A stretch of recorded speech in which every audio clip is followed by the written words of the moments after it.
Hello, YouTube. So today I'm going to be discussing part two of the ILG 163 Rewind project. And just to pick up from where I left off in the last video, before in the previous video, I had sliced off the end turns here, the winding head, uh, cut that off with a slitting saw. So the rest of the windings are still in the stator. I haven't taken them out. And that'll be another video going through that. But for now, what I did today is took all of the data down for the winding that I could from this winding head. Now, it's a little busted apart now because I had to dig in there to find some of the connections. But um, essentially, most of it is still together the way that it was. So, to do this, this is a very important step. When you're rewinding the motor, you need to collect all the data possible. If you miss something, you could possibly mess up your rewinding down the road as you're doing it. You might realize, oh, I missed something, and now I don't know what it was like because the windings are all cut out and removed, and you got a blank slate. So, you got to try to get as much as you can. Um, and the connections are very important. You're going to need to collect information on the coils themselves for each pole. How many turns are they? What gauge is the wire? What is the configuration of the actual winding? Is it a concentric winding? Is it a the heck do they call that? A lap wound? Anything. You need to record all of that. But you also need to record the connections. So for this, now forgive me that this video may be a little bit lengthy because I want to try to explain this as best as I possibly can. This motor is a dual voltage motor. It's a permanent split capacitor motor.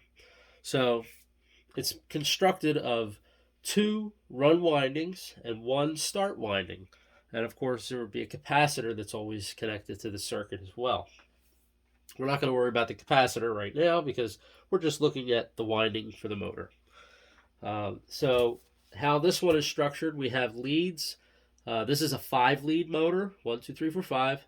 Some would have 6 for the ILGs.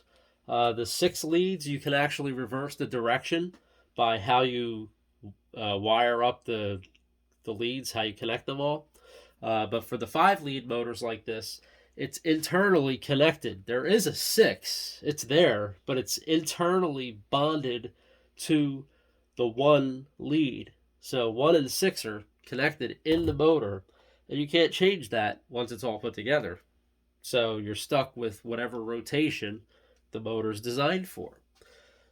So with these, obviously, it's a Type Q fan. They're designed to have a counterclockwise rotation facing the shaft. So that's the way that this is designed, and that's the way that I'm recording everything. So when I put the motor together with the new winding, it will spin the same direction. So for the first winding, now this is also, I'll put this in there, it's a 6-pole motor.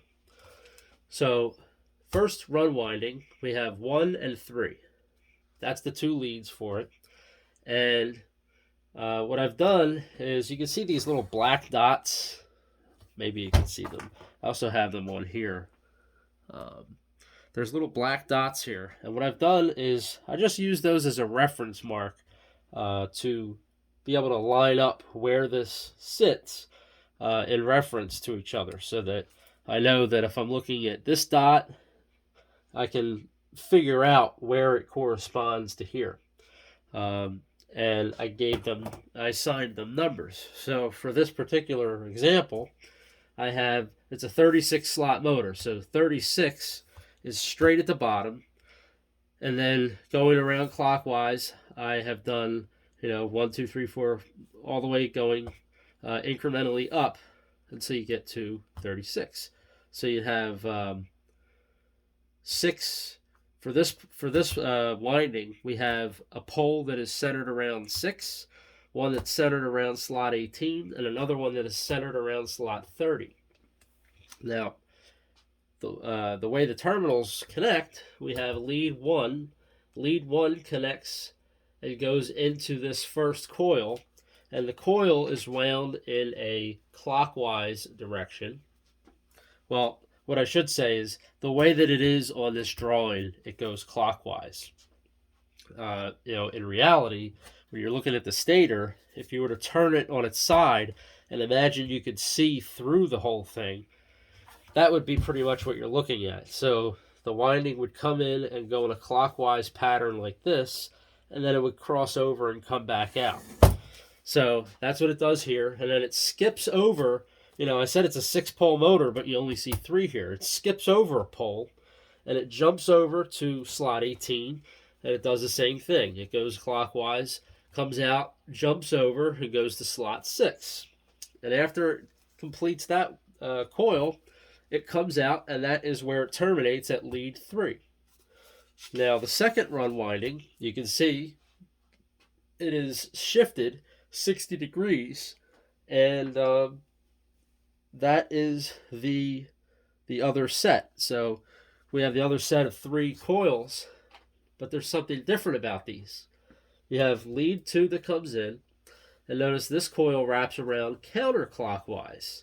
It starts centered around slot 0, and then it jumps over the previous pole that we looked at here, and then it goes to a pole centered around slot 24, also counterclockwise, jumps over again to the pole slot centered around slot 12, counterclockwise again, and then when it finishes that coil, it comes out and terminates at lead number 4. So that's the two run windings. Now, this information literally had to go through and pull this out by looking. See these dark strips? That is an insulating sleeve, and there's actually one of these thin little wires running through that, and that's how the connections are made in the motor. So the first, back if we look at this 1-3 run winding, this first coil set right here is what you're looking at with this little X you see. We have lead 1 comes in here. There's lead 1, comes around, and it jumps down, and it comes over here. You can see that right there. Then it goes around the coil however many times, and it comes back out, and then it crosses over this pole. It's not connected to this pole, and it connects over to the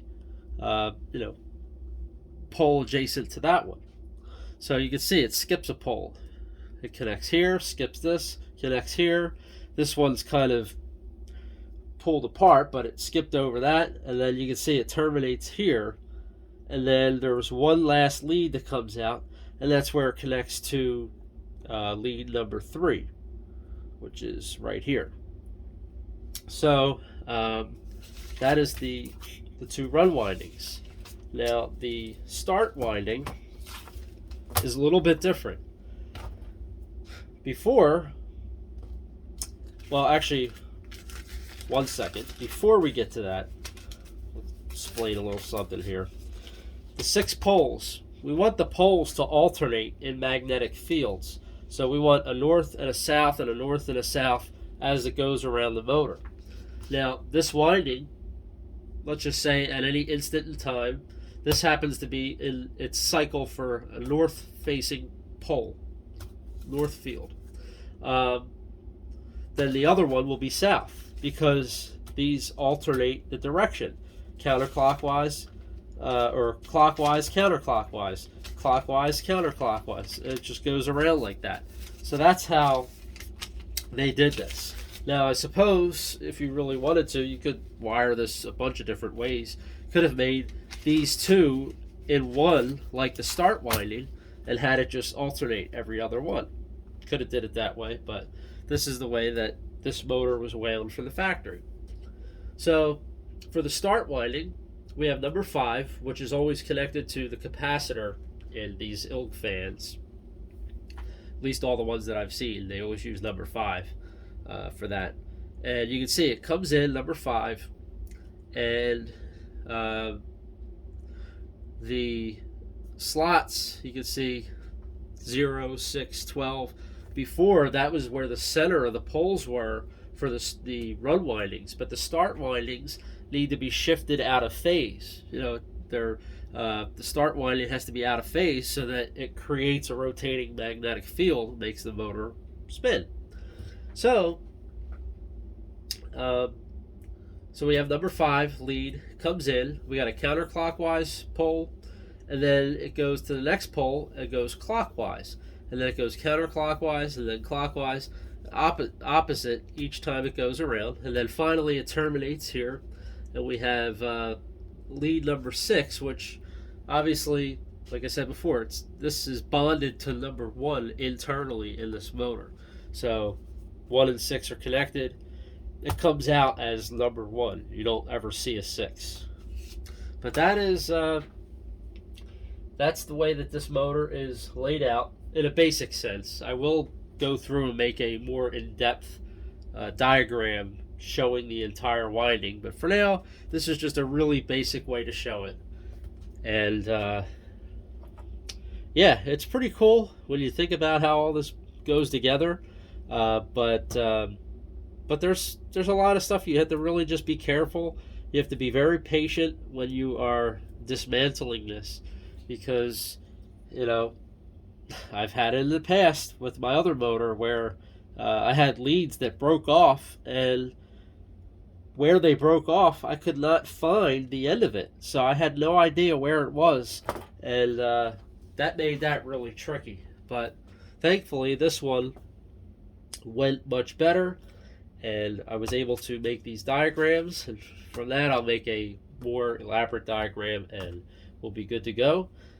And for the next, probably for part 3, I'll probably go through the completed diagram, as well as showing the stator if I do anything different with this. I probably will be removing the rest of these coils, as well as I'm going to have to record the gauge of the wire. We've got, that I know of, there should be 2 different gauge sizes here. A heavy gauge for the run and a thinner gauge for the start winding. And I'm also going to have to record how many turns each pole has. It's all important information to know. Once that's done, I can pull all this out and strip down this entire stator core and clean it up. I'll probably bead blast it and spray some new varnish on it, give it a nice coating, and then this will pretty much be ready to get the windings made and installed and varnished, and you'll have a new motor again. So I hope that came through clear and somebody out there learned something from this.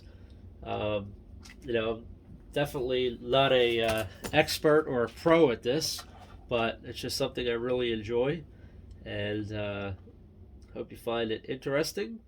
And we'll see. I'll check back with the next part in the series and see how the progress goes from there.